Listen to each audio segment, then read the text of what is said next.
dami sa naraka ng pagkapusta ng hajjong yan ganyan, no? So, hangyo niya sa Allah subhanahu wa ta'ala.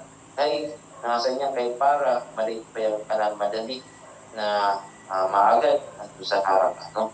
So, Allah subhanahu wa ta'ala, para i-counter yung kalinin ng shaitan, tubutan na niya ng Allah subhanahu wa ta'ala, o para i-counter, no? O labanan yung kalinin ng shaitan, yung kanang balak ng shaitan, Allah subhanahu wa ta'ala, ipaturo na niyang may na balita sa mga yaman ito, o yung warning sa mga pangito pinaami sa propeta, no?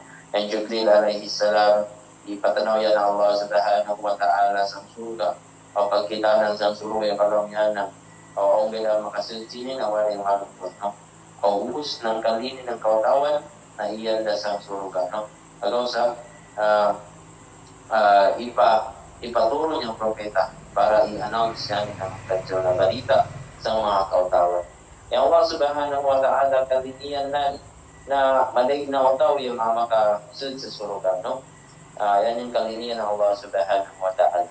So, yung ma-mention naman ang natin studs na akong gayong 25 propeta na yung ma-mention sa Quran, no? Pero malig pa yung mga propeta na ipaturo ng Allah subhanahu wa ta'ala, no?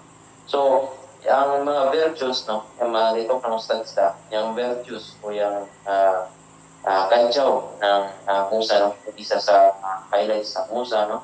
Na Musa alayhi salam, isa yan sa mga rasul na yung makipagbaw sa Allah subhanahu wa ta'ala ng harap.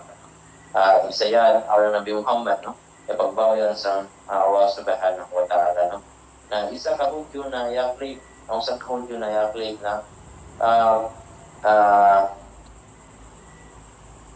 okay, yung isa kahugyo na claim na wayang katigab na umpay mga propeta na ipadala ng Allah subhanahu wa ta'ala makabus yung Musa, no? Okay, iripat o hindi na niya ng Allah